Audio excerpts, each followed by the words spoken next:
how to stop or reduce your drinking.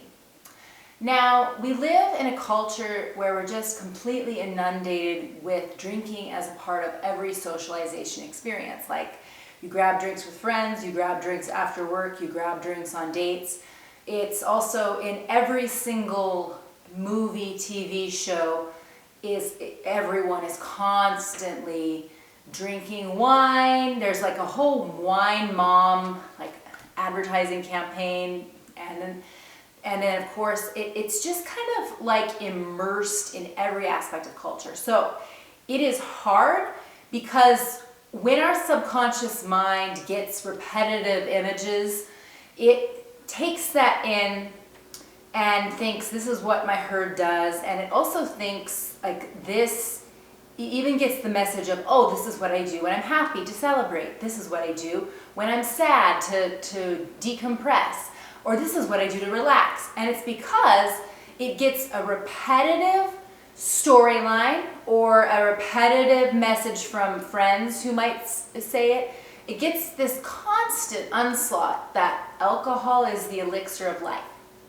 And so even if our conscious brain says, I don't like the taste of alcohol, or even if our conscious brain says, oh, that didn't feel good, I got a headache, or oh, that made me sleepy and had brain fog, or oh, I'm tired of the expenses, I'm tired of the clutch of alcohol in every aspect of life. Even though your conscious brain is like, I'm definitely done, I'm ready to quit, I'm ready to reduce, your subconscious brain has a whole script that it has absorbed just from years and years of observing, oh, this is what we do to celebrate, this is what we do to relax. If somebody says no, they're just an uptight, nobody. Like, we get these, and the thing is they're very powerful. Like, we don't get this at all. We don't get spinach programming. We don't have a constant onslaught of people like glamorizing eating spinach and having it in a bowl and having it like, dipping it in a way that's seductive and eating it. No, we get that with coffee and wine and alcohol, but we do not get it with healthy things. Notice, there's nobody romanticizing broccoli. And it's not because you can't romanticize broccoli. You can romanticize anything. But because honestly, the fact that we've romanticized a weird brown liquid that just gives you perceived energy boost, and then we've romanticized, really what's gross tasting, dead grapes. So it's realized that you are completely validated in the fact that this is not so much a battle of anything other than your conscious mind and your subconscious mind, and also kind of your individual will versus the groupthink and the herd mentality and the culture. More so, culture is really the better way to say it, because it encapsulates the media, the movies, the TV shows, and the predominant just restaurant culture is about drinking, dating culture, after work, happy hour, all of these things. And so just know that that's what the crux of trying to reduce and to stop drinking is to realize that this is about reprogramming your subconscious mind. And so one of my first tips is to recognize when you're consuming content that you're going to have almost this kind of programming re-entered. If you're watching any current shows, past shows, there's just a romanticization of alcohol everywhere. And so, to be honest, it's actually really good to get away from consuming that, because when you are watching those shows, like if you're watching Sex and the City, your subconscious brain thinks, I'm in this world, and then it has more of those cravings. It's very striking when you aren't consuming that, how you will not be consuming alcohol. Now, of course, People don't like to hear that. They like to say, oh, well, I'm not at the whim of a TV show. Because conscious brain has a lot of ego.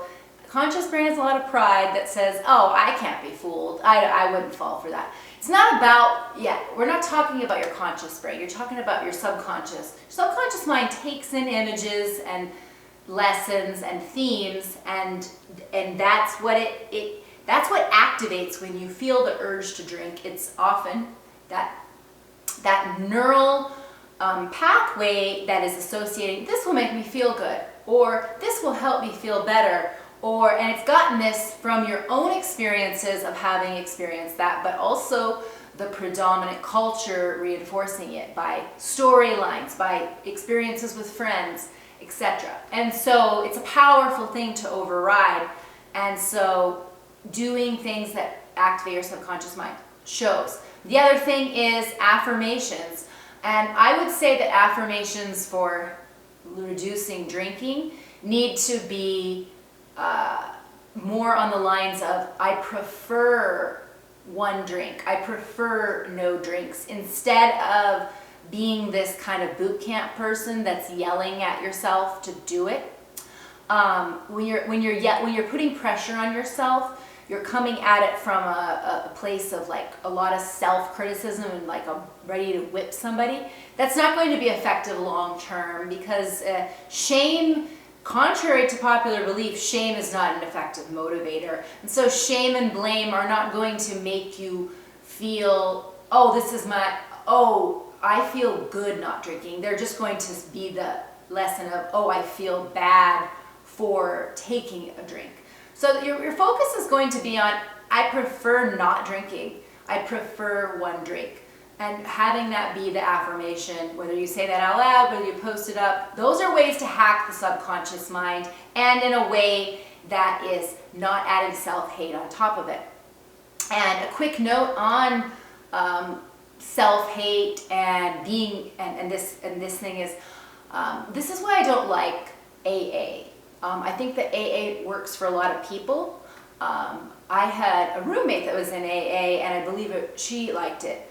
But what I got from it, at least from what I heard from her experience, is that it almost constantly reinforces the idea that you are at the mercy of alcohol. Like it creates this kind of story that says alcohol is all powerful, and all of you people who are in Alcoholics Anonymous are at the whim of it. Like, you got to admit that you're an alcoholic, and that you are, basically it's almost like admitting original sin, admitting you are born a sinner and you must repent. Like, that's the kind of story and framing it seemed to have. And I didn't think that was I don't think making, like, even the fact that people are internalizing this identity of I'm an alcoholic, and they're in AA for like 50 years. It's like, you can let go of this as an identity, this kind of weird self-hate kind of ritual where you're going every week to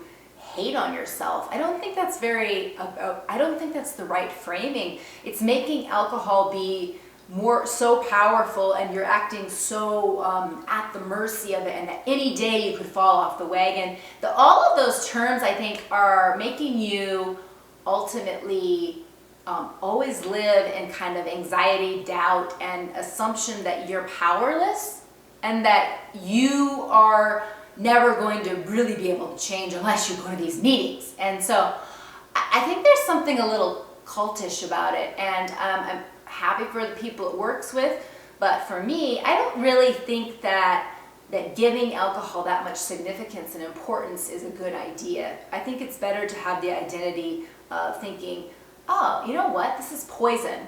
This is poison.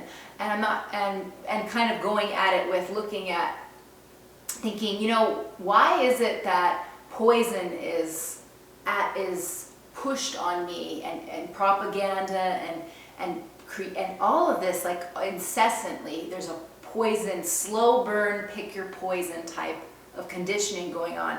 And I would look at it like that and think, you know what, I'm not going to fall for this. This is a bunch of people trying to keep me powerless, because they're trying to keep me in a sedated state. I mean, I think that frame gives me way more autonomy and choice and just powerful. Like, it makes me think, oh, look, they're trying to sedate me. I'm not gonna go for it. I'm gonna reprogram all of these subconscious, constant propaganda trying to tell me that alcohol is the elixir of life. And I'm gonna start to notice how often the repetitive imaging is, shoved down my throat. Well, in all of these shows and advertising everywhere. And I'm gonna think, no, I'm not going to allow myself to have a slow burn death of poison. I mean, alcohol kills, alcohol is one of, I don't know what, I think it's in the top 3 of causes of death. And the fact that they target like mom campaigns with red wine, there's something very insidious about how much alcohol is a part of all of our rituals. And I understand it, like I may sound like I'm completely talking above it, like I'm not in it, but no, I'm completely in it. I'm in that world, and I have the same subconscious cues and conditioning.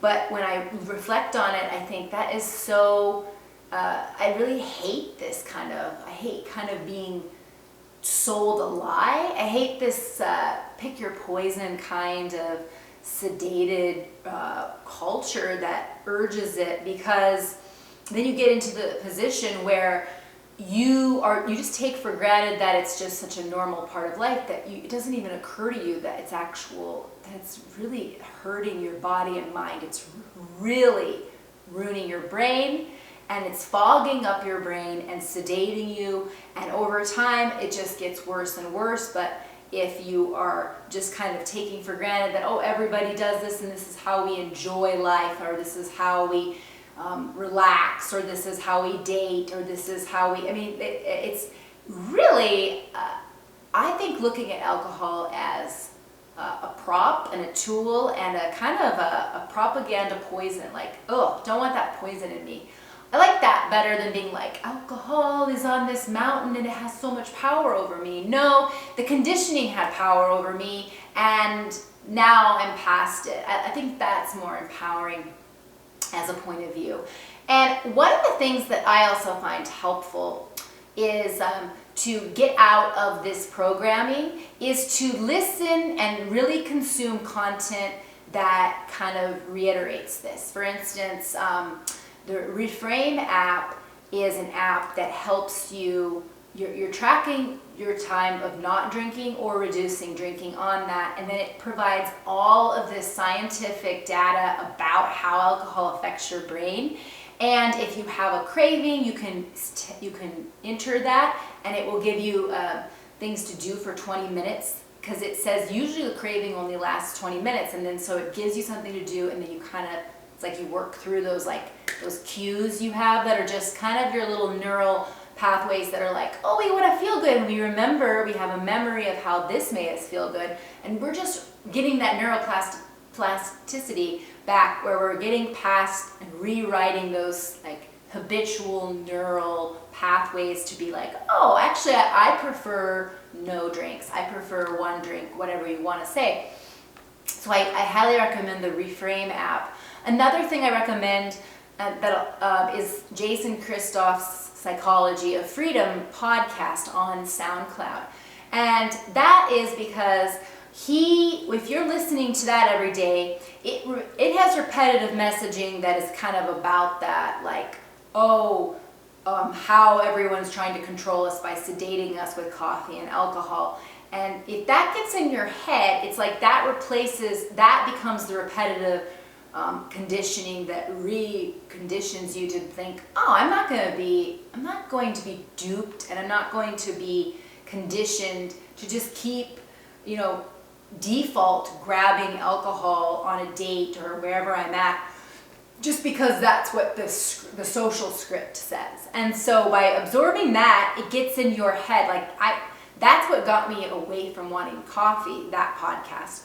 And it's because he really hits it hard with actually how coffee affects you. And he hits you hard with just that pick your poison culture. So if you're absorbing that and you're getting out of this kind of almost trance, almost hypnotic trance that just is kind of like alcohol is the elixir of life, and of course, have a drink. Oh, just have a drink. Oh, just everyone's saying that.